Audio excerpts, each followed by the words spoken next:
पिता की दौलत दोस्तों याद रखना, माँ तो 9 महीने बच्चे को पालती है, लेकिन बाप जिंदगी भर बच्चे को पालता है। माँ तो सिर्फ सोचती है आज मेरा बेटा कैसे खाना खाएगा, लेकिन बाप सोचता है मेरा बेटा जिंदगी भर कैसे खाना खाएगा। पिता की दौलत दोस्तों याद। कौन सा सपना किसी को नहीं बताना चाहिए? जानने से पहले लाइक सब्सक्राइब जरूर करें। नंबर 1, खुद की या किसी करीबी की मृत्यु को भी सपने में देखना शुभ बताया गया है। स्वप्न शास्त्र के अनुसार ऐसा सपना देखना मतलब आपके जीवन के सारे संकट जल्द खत्म होने वाले हैं। ये सपना भी किसी को नहीं बताना चाहिए। नंबर 2, सपने में चांदी भरा कलश अच्छे दिन आने का संकेत देता है। इस तरह के सपने भी दूसरों से साझा नहीं करना चाहिए। ऐसा सपना भविष्य में आने वाले अच्छे दिन की। कौन सा सपना? नवरात्रि में ये 3 चीजें अपने घर में जरूर ले आना। जीवन भर माता लक्ष्मी आपके घर में वास करेंगी। आइए जानते हैं कौन सी वो चीज है। लेकिन जानने से पहले, हे माता रानी, जो कोई भी कमेंट में जय माता दी लिखकर वीडियो को लाइक शेयर करें, उस पर अपनी कृपा बनाए रखना। नंबर 1, तुलसी का पौधा।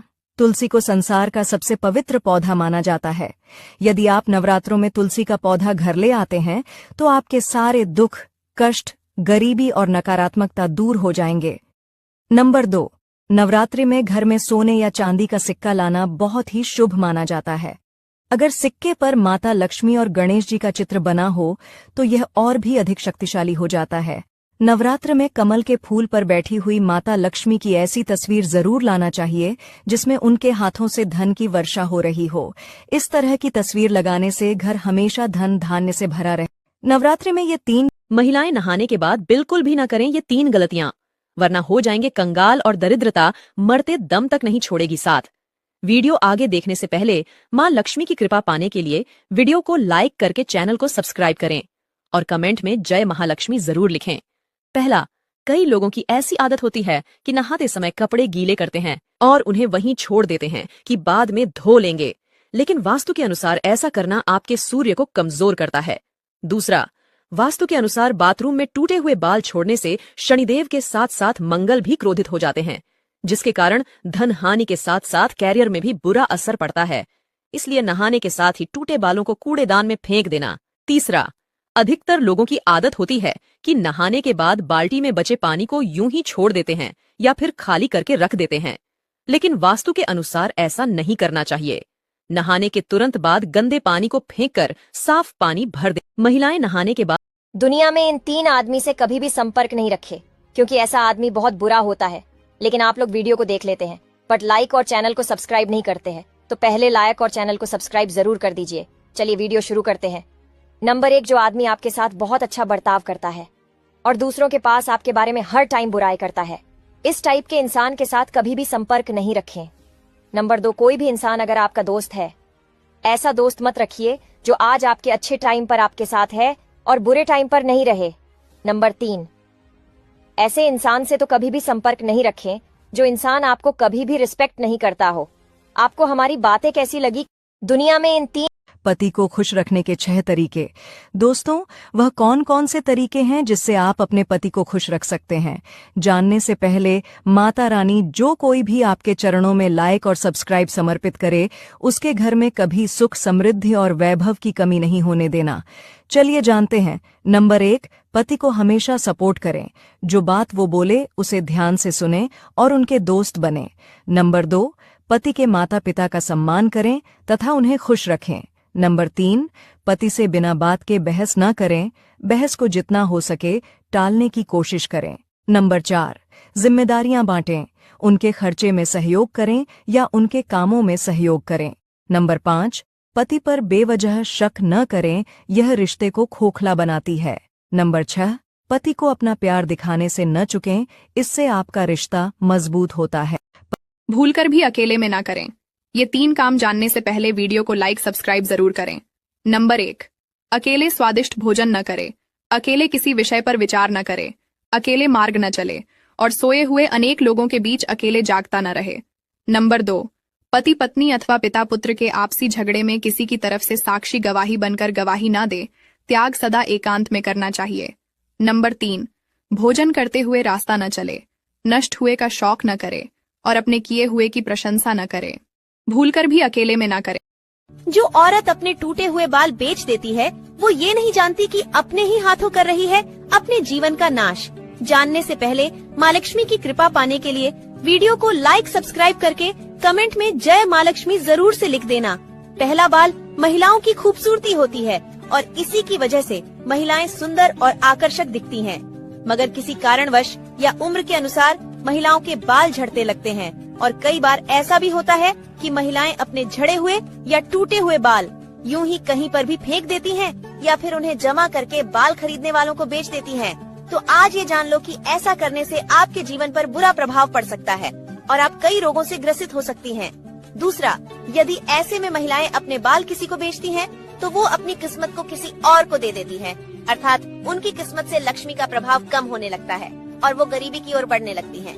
इसलिए भूलकर भी अपने टूटे बालों को बेच। सुबह उठते ही ये 3 काम करने वाले लोगों के घर में कभी नहीं आती है गरीबी, हमेशा रहते हैं मालामाल। जानने से पहले माँ लक्ष्मी आपकी झोली धन से भर दे तो वीडियो को लाइक सब्सक्राइब जरूर करें और कमेंट में माँ लक्ष्मी हमारी गरीबी दूर कर दो लिख के जाएं। नंबर 1, जिस घर में सूर्योदय से पहले झाड़ू लग जाए उस घर में सुख समृद्धि की कमी नहीं होती है। घर का मुख्य द्वार हमेशा सूर्योदय से पहले खुल जाना चाहिए। खिड़कियों दरवाजों से आती सूर्य की पहली किरण घर में धन के भंडार भर देती है। नंबर 2, आमतौर पर लोग सुबह आंख खुलते ही अपने दैनिक कार्यों की शुरुआत कर देते हैं, जबकि उन्हें सबसे पहले ईश्वर का नाम लेना चाहिए। आपको राधे कृष्ण सीताराम जैसे शब्दों के साथ आपको दिन की शुरुआत करनी चाहिए। नंबर 3, सुबह उठने के बाद भगवान सूर्य को जल जरूर चढ़ाएं। ऐसा करने से दरिद्रता कोसों दूर। सुबह उठते ही सफलता तब मिलती है जब आपके सपने बहाने से बड़े होते हैं। नंबर 1, जिंदगी में चौके लगाने के लिए मौके का इंतजार मत कीजिए, खुद मौका बनाइए और चौका लगाइए। नंबर 2, एक सच्चा मित्र वो नहीं होता जो आपको अच्छी लगने वाली बात कहे, बल्कि वो है जो सच्ची बात कहे, भले ही वो आपको बुरी लगे। नंबर 3, अगर आप हर सुबह आंखें खोलते ही किसी लक्ष्य के प्रति उत्साहित नहीं होते तो इसका मतलब ये है कि आप जी नहीं रहे, बस समय काट रहे हैं। नंबर 4, बड़े निर्णय लेते हुए डरना गलत नहीं है, डर के कारण बड़े निर्णय ना लेना गलत है। 5, दूसरों के गलत एवं सही निर्णय से सीखिए। दुनिया में किसी की भी उम्र इतनी लंबी नहीं होती कि वह हर गलती खुद करके सीखे। नंबर 6, बुरे लोगों की जीत उसी वक्त तय हो जाती है जब अच्छे लोग चुप रहने का निर्णय लेते हैं। अगर आप मेरी बात से सहमत हो तो वीडियो को लाइक और कमेंट बॉक्स में राइट टाइप करें। अच्छे लोगों की मृत्यु जल्दी क्यों हो जाती है? जानने से पहले लाइक सब्सक्राइब जरूर करें। नंबर 1, अपने प्राचीन कथाओं में सुना होगा कि जब कोई आर्षि मुनि या भगवान किसी अप्सरा या देवता पर क्रोधित होते थे तो उन्हें सजा के तौर पर पृथ्वी लोक यानी मृत्यु लोक में जन्म लेने का श्राप देते थे। नंबर 2, यह मृत्यु लोक समस्त ब्रह्मांड में ना तो अच्छी जगह है न बुरी जगह। जब हम जन्म लेकर यहाँ आते हैं तो हमें इस मृत्यु लोक की माया जाल और मोह माया घेर लेती है। हमें यह मृत्यु लोक अच्छा लगने लगता है और यहाँ रहने वाले लोगों से मोह हो जाता है। नंबर 3, अगर किसी जीवात्मा ने मृत्यु लोक में बहुत बुरे कर्म किए हैं, बहुत ज्यादा लोगों को सताया है, लुटा है, दुख पहुंचाया है, तो उसे दूसरे जन्म में उन सभी के साथ हिसाब चुकाना पड़ता है। इसलिए उस जीवात्मा को लंबा अच्छे लोगों की मृत्यु। जब मर्द पैसे कमाता है तो वो सोचता है कि वो औरत की सारी जरूरतें पूरी कर सके, लेकिन जब एक औरत पैसे कमाती है तब वह सोचती है कि उसे मर्द की जरूरत ही नहीं है। बात कड़वी है, लेकिन जब घर का फैसला करने के लिए बाहर वालों की जरूरत पड़ जाए तो समझ लें हमारा खानदान बर्बाद हो चुका है। नंबर 2, मेरे दोस्त, शौक उनके अक्सर कम हो जाते हैं जो कम उम्र में ही जिम्मेदार हो जाते हैं। नंबर 3, कुत्ते आपका घर लूटने या आपका कुछ नुकसान करने नहीं आते हैं, इनकी बस एक ही मांग होती है कि घर में रोटी बची हो तो दे दो। नंबर 4, जमाना उस मोड़ पर आ पहुंचा है दोस्त, जिस इंसान की दिल से मदद करने की सोचो वही पीछे से वार कर देता है। नंबर 5, अपने तो वो होते हैं जिन्हें हमारे दर्द का एहसास हो, वरना हाल चाल तो रास्ते में आते जाते लोग भी पूछ लेते हैं। नंबर 6, दुनिया के तानों से कभी नाराज मत होना, क्योंकि अनजान लोग तो हीरे को भी कांच समझ लेते हैं। वीडियो को लाइक तो कर दिया मेरे दोस्त। अब जब घर का फैसला करने बेटी की शादी करते समय ध्यान रखना और इन 4 जगह पर बेटी की शादी कभी नहीं करना चाहिए।